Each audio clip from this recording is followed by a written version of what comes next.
Então o Egito, como nós falamos da Atlântida, o Egito era uma colônia atlântica. Uma colônia atlântica. Já existia o Egito há muito mais, né? A história oficial diz que as pirâmides do Egito têm 2.600, 2.800 anos antes de Cristo. Mentira! A Grande Pirâmide tem 80 mil anos. É muito mais do que 2.600, né? Olha, já começa aí a mentira, né? A Grande Pirâmide nunca foi encontrado uma múmia lá dentro. Nunca foi encontrado uma múmia em pirâmide nenhuma. O Vale dos Reis, lá todo mundo, os reis se enterravam no Vale dos Reis, que é lá longe, lá pro sul. Lá tem hieróglifos, tem as múmias, tem tudo. É no Vale dos Reis. Pirâmide é outra coisa. Pirâmide eu vou dizer o que é. O Egito tinha 122 pirâmides. 122. A gente só conhece essas maiores aí, né? A pirâmide do complexo de Gizé. E essa de Gizé, as pedras eram perfeitas, né? Uma geometria sagrada. Então as pirâmides, elas foram construídas com uma energia chamada de taviônica e também a energia vril, que são energias de captação cósmica e que possibilitaram o trabalho com as pedras, né? Essa energia taviônica, ela é totalmente desconhecida para o mundo moderno e é da anulação da gravidade. E as pedras eram sobrepostas por levitação, né? As pirâmides foram construídas pelos anjos caídos, lá pelos 80 mil anos atrás, né? Pelos Néfilins, para captar energia para fazer essas coisas. Então, essas pedras vieram a 800 quilômetros de distância do sul, na cidade de Aswan. 800 quilômetros, São Paulo, Rio de Janeiro, mais um pouco, 800 quilômetros. Pode uma coisa dessa, com madeirinha, com barquinho, conta outra, né? Cada pedra tinha 15 toneladas, então nunca a cientista explicou essa tecnologia, nunca. Elas foram feitas por trabalhadores terráqueos da Atlântida, mas com supervisão dos anjos caídos e dos povos de Órion. Elas eram polidas, né? Polidas com uma espécie de um mármore branco e tinha uma ponta de ouro com diamante. Então a pirâmide é uma usina cosmoelétrica, vou repetir, é uma usina cosmoelétrica, produzia energia, captando a energia do cosmos, né? E ela redistribuía essa energia para toda a Atlântida, para todo o planeta ali, né? Depois começou a civilização do Egito. A pirâmide já era um artefato atlante com 80 mil anos. 80 mil anos, note bem, o que existia nessa época há 80 mil anos? Tá? O deserto do Saara era uma grande extensão de terra que ia de uma ponta a outra África. E o deserto do Saara era uma grande civilização. Inclusive, quem era o regente dessa civilização era Saint-Germain. Saint-Germain. Se chama civilização do Saara, que aconteceu mais ou menos há 50, 60 mil anos atrás. Então, as pirâmides são ainda anteriores à própria civilização do Saara. Depois, toda essa civilização abandonou a Deus, começou a se voltar para o culto às coisas negativas e tal. E houve, então, a destruição dessa civilização do Saara e ficou somente um deserto ali. Então, esse deserto hoje que a gente vê lá era uma riquíssima civilização. Depois teve um mar ali também, né? É uma longa história. E aí então voltamos às pirâmides. As pirâmides foram construídas ali perto ali, né? Essa pirâmide de Gizé é a maior pirâmide que existe. Vocês notem que a ponta dela está faltando um pedacinho ali, né? Esse pedacinho era um pedaço de ouro puro. E na ponta tinha um diamante. Então isso era uma captação de energia cósmica que vinha, não se sabe como, que concentrava essa energia para dentro da pirâmide e dali redistribuía para onde eles queriam. Até que um ponto que depois ela parou de funcionar.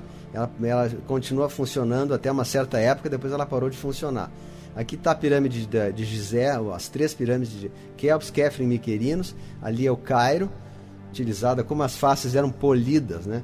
Era uma espécie de um mármore polido, um quartzo polido branco, que brilhava muito longe, essa luz. Então, conhecendo o Antigo Egito.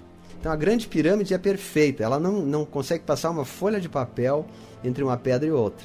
E essas pirâmides mais recentes, como essas pequenas ali, ela é muito mal feita. Eles tentaram copiar a tecnologia Atlante, mas não conseguiram. E ela era toda polida, assim, com uma ponta de ouro. Isso eu tinha falado já. Aqui mostra as linhas de erosão na esfinge também, mostra como quando houve o dilúvio, então as pirâmides são pré-diluvianas. Ela afetou um pouco essa pedra da esfinge ali.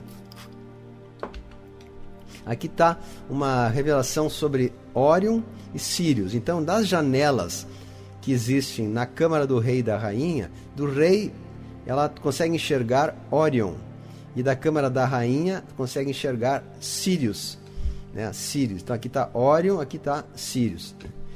E também tem então, ou seja, foram de alguma maneira interrelacionados, que esses povos aí de Sírius e Órion tiveram alguma espécie de influência na construção, se não foram eles próprios que construíram essas pirâmides, ou ajudaram, ou usaram a tecnologia para isso.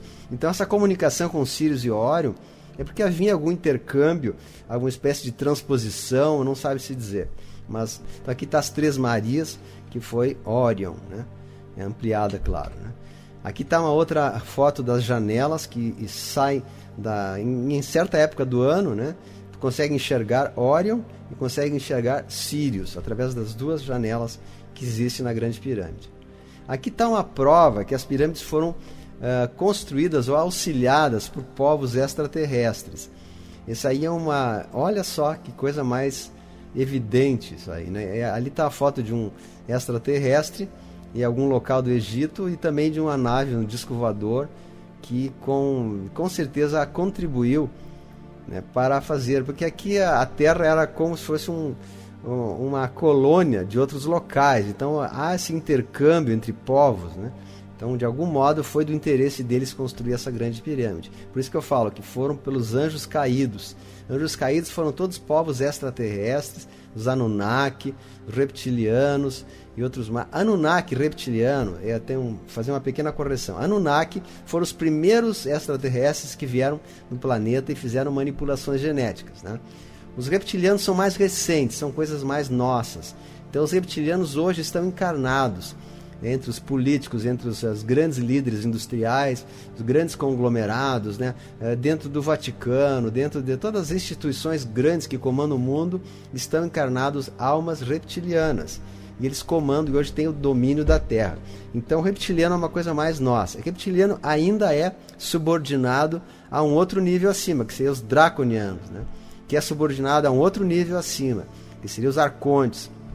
E assim por diante. E nós somos os marionetes dessa turma toda aí. Por isso que eles querem, essa turminha aí que está na foto aí, que quer que você não saiba que a Grande Pirâmide nunca foi uma tumba. Ela foi um artefato extraterrestre para a captação de energia. Mas se a ciência concorda com isso, a ciência vai tudo por terra. Então eles vão até o último momento da vida tentar impor na cabeça das pessoas esses absurdos aí, né? Uma outra coisa da grande do Egito, existe no templo de Osíris, mais para baixo um pouco no Egito, a chamada Flor da Vida. Alguém já viu falar da Flor da Vida? É esse símbolo que está ali, né? Esse símbolo é muito poderoso, ele tem uma explicação muito grande que eu não vou falar aqui agora. Mas eles conseguiram lá no Egito, no Antigo Egito, que no caso quem fez também foram os Atlantes, essa Flor da Vida esculpido numa pedra no templo de Osíris, de uma maneira que ela não é somente desenhada, ela preenche quase até o meio da pedra. Então seria impossível hoje fazer esse desenho da Flor da Vida com essa profundidade, né? Com qualquer tecnologia que nós temos, laser, o que for, seria impossível fazer esse desenho. Aqui está a entrada da Grande Pirâmide. Vocês notem o tamanho dos blocos ali, dá para ver direitinho, né? Cada bloco desse tem 15 toneladas. 15 toneladas. Um guindastre moderno não consegue levantar essa pedra. O mais potente de guindastre, né, ele não consegue levantar uma pedra dessa como essa da entrada aí, né? E como é que fizeram isso aí com um pauzinho, com um martelinho, né? Com pauzinho de cobre, que não tinha ferro ainda? Palhaçada, né? E aí entre uma pedra e outra não passa uma folha de papel. Então isso eu vou explicar depois como foi feito. Olha só que legal, né? Aqui tem um desenho suposto assim, da lei da gravidade, como eles anulavam a gravidade, eles conseguiam fazer o que queriam com as pedras, subiam, desciam, esculpida. Então tem várias técnicas, tem a anulação da gravidade e tem uma técnica do uso da cinética do som, que eu vou falar para vocês depois. Então aqui está o interior da Grande Pirâmide. Observe bem como é que é isso. Essa foto assim, ó. Ela é cheia de canais, tem a câmara do rei e da rainha, que nunca foi rei e rainha, botaram esse nome e ficou, Tem vários departamentos ali dentro, tem essas casinhas do lado ali, que isso tudo faziam parte do complexo energético, como se fosse uma Itaipu, né? Que tem o gerador daqui, o gerador de lá, acumuladores de baterias daqui, distribuidores de energia. Eram essas casinhas que tem ali do lado. Verdadeiros distribuidores de energia. É da altura de um prédio de 60 andares.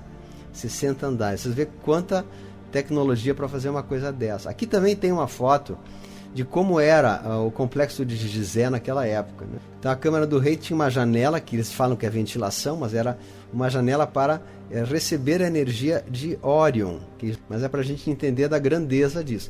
Aqui está uma foto filmada com câmera infravermelho, então vocês veem que mesmo após 80 mil anos de uso, ela continua gerando uma espécie de energia ainda, que vocês veem esse calor, onde é vermelho é quente, onde é vermelho é quente, e onde é amarelo e verde é frio. Então as pessoas contam que com quem vai entrando na pirâmide, ela tem uma temperatura bem agradável, bem fresca dentro, né? Embora lá fora seja calor. A pessoa vai entrando, tranquilo, vai subindo a escada e tal, né?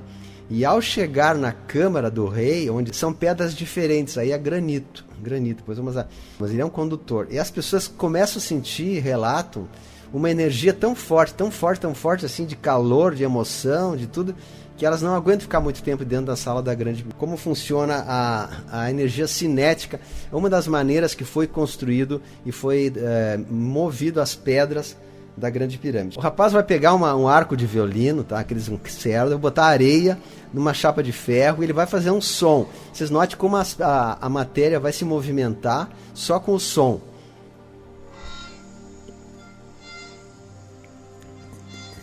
Ó, ele tocou uma nota, agora vai tocar outra nota. Isso aí é areia branca, tá? Ó, moveu, as pedras da areia se movimentaram de acordo com o som que foi colocado. Agora ele vai tocar outro som.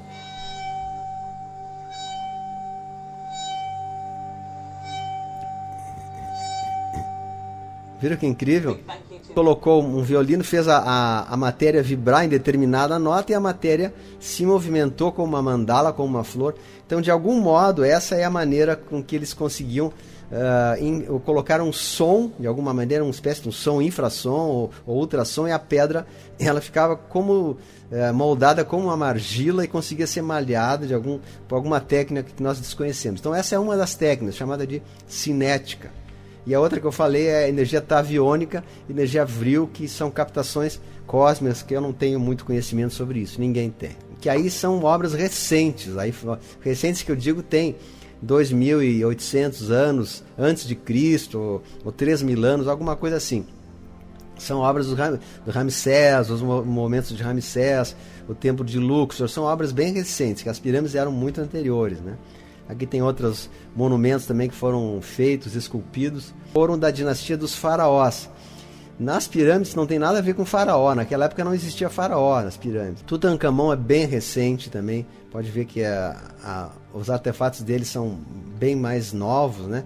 Tutankhamon foi um rei jovem também, um faraó jovem. Esses túmulos dos reis, eles eram no Vale dos Reis. Quem morria ia para o Vale dos Reis, não para as pirâmides, né? Então, grande mentira. No Vale dos Reis, os faraós eram enterrados com hieroglifos, eram com uma espécie de tudo que ele tinha, os seus bens, iam tudo junto na tumba, era tudo escrito nas paredes. E as pirâmides não tem escrito nenhum, é liso. Agora vamos ver dentro das pirâmides, como é que é. Dentro das pirâmides, aí que tá. Então, vamos ver dentro aqui, entrando na pirâmide de Quéops, ou uma outra, não sei qual é. As passagens são bem estreitas mesmo assim. Essa é a escada que leva até a Câmara do Rei. Aqui que eu falei, a pessoa vai subindo, né?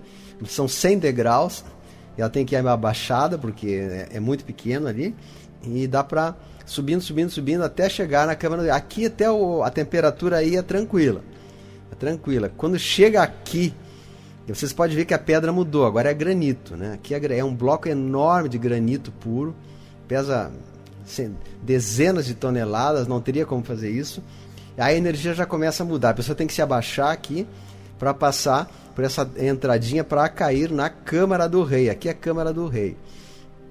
Então aqui tudo é granito e pedra sabão, que são pedras que conduzem bem a energia. Então, ali, nessa caixinha aí, que é o grande mistério, eu vou falar para vocês agora. Acredite se quiser, né? Não quero que acredite, pense no que quiser. Isso aí é baseado em estudos sérios, né? Se a pessoa diz assim, eu não acredito, paciência, né? Eu tenho a obrigação de passar aqui.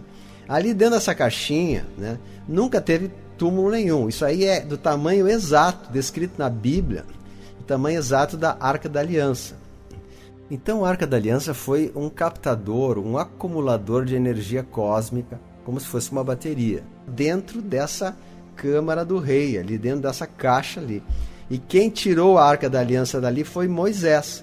Inclusive esse quebrado ali, alguns historiadores falam que ela foi retirada meio à força, quando aí Moisés foi com algum tipo de artefato lá e conseguiu retirar a Arca da Aliança, protegido com alguma roupa de algum material antirradioativo, que era uma bateria, uma radiação muito forte.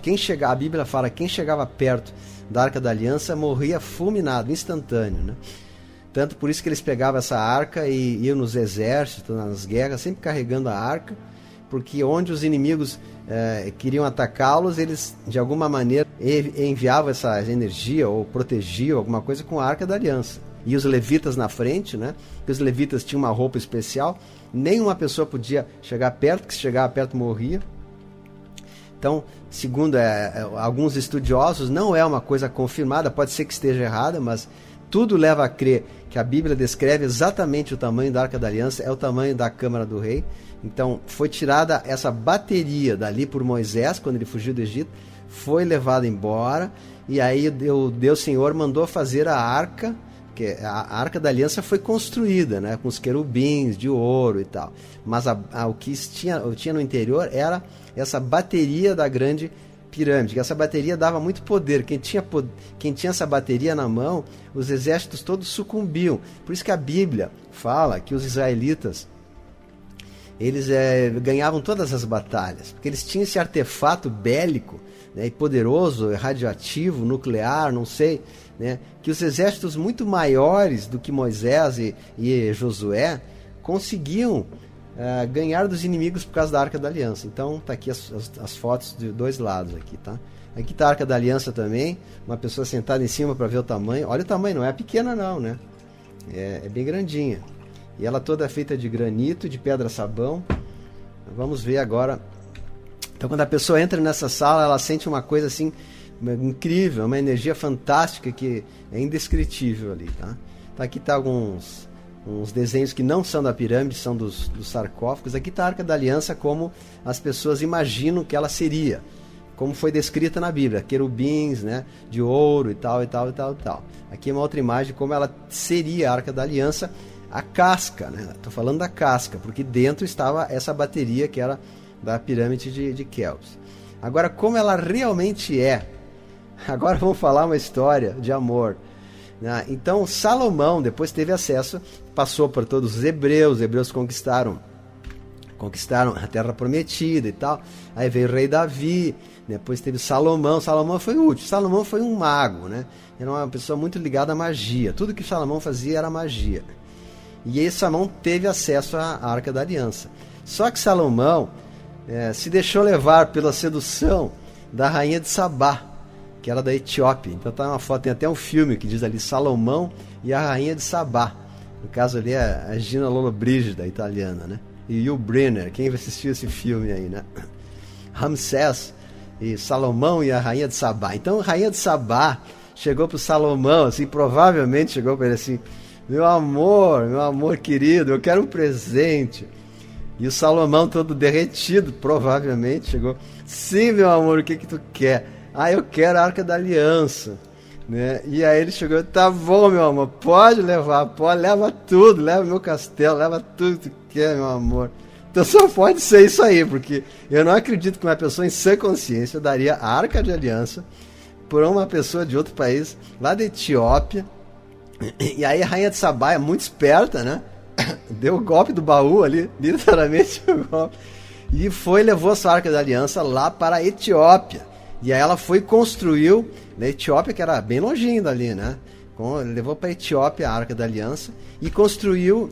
Aqui está a foto como realmente é a Arca da Aliança, uma foto atual, tirada agora há poucos anos atrás, como realmente era a Arca da Aliança, não aqueles desenhos bonitos. Não. Essa é uma foto real da Arca de Aliança fotografada na Etiópia. Dizer que era uma coisa mais bruta assim, não era tão sofisticada como imagino, né? E ela colocou a Arca da Aliança neste local aqui, que é a igreja, é uma igreja da Etiópia, né? É uma igreja que ela é feita no subsolo. Eles tiveram que cavar o chão, provavelmente porque a energia da arca era tão poderosa que ia matar quem chegasse perto ali. Então eles tiveram que isolar a área, numa igreja do subsolo. Ninguém sabe por que foi feita no subsolo essa igreja. Ela é no fundo da terra, né? Está na Etiópia.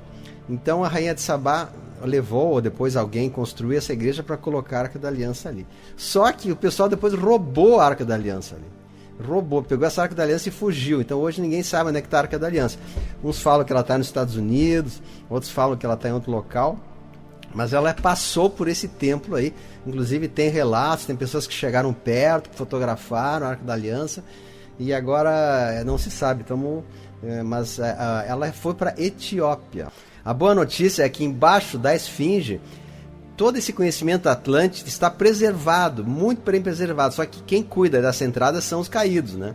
São os anjos caídos. Então, ninguém tem acesso a essa verdadeira cidade que existe embaixo da esfinge. Então, já até foi localizado que existe uma entrada na orelha da esfinge. Ali a gente vê essas linhas de erosão da esfinge, tá? Elas provam o dilúvio. Então, essas linhas, apesar de o pessoal dizer, isso aí é da erosão e tal, mas é tudo que a ciência fala oficial. Olha, 95% do que a ciência oficial fala é mentira, tá? É mentira. Então eles falam que a esfinge, não sei o que. Ali tá as marcas do grande dilúvio. Que o dilúvio veio água e lama. Veio lama, tem muita lama, né? Quando abriu essas janelas do céu, mas encheu a terra de lama e de terra. Então muitas marcas existem em toda a humanidade, nos monumentos, locais. Essas linhas são provas do dilúvio, que o dilúvio veio e... Para ver como já existia a esfinge antes do dilúvio, entende? Está aí a prova que o dilúvio ele é posterior à construção das pirâmides, né? O que contraria totalmente a ciência, né? Mas eu estou falando isso com base nos arquivos acásticos e grandes estudiosos que estudaram a egiptologia de uma maneira não oficial, porque a oficial ela é toda pervertida, não dá para se basear na ciência oficial, nem na história, nem na astronomia, nem nada, tudo é mentira. Com muitas poucas exceções. A pirâmide, ali tem um local onde o pessoal escondeu esses registros da antiga Atlântida embaixo da esfinge. Então, embaixo da esfinge existe quase uma cidade mesmo, um local onde tem grandes salões, grandes espaços, assim, e lá estão armazenados, depositados todos os arquivos atlantes que serão revelados no momento oportuno, e depois que o sistema for derrotado, né? Eles sabem disso, já foram visitar, mas ninguém entra. É um dos maiores segredos do Egito ali. E a entrada, como eu falei, é pela orelha. Então, quem eram os grandes deuses do Egito? Eram Osíris, Horus e Ísis, que na verdade eram representações de Satanás, né? Aí o pessoal fala, eu estou adorando os deuses egípcios e tal. Eles eram intimamente relacionados com os anjos caídos. Eles eram parte dos anjos caídos. Eles não faziam parte dos deuses do bem. Então, todo o Egito foi adorador de Ísis, Horus e Osíris. Alguns dizem, isso não é verdade, mas os estudos verdadeiros revelam que eles não eram seres do bem.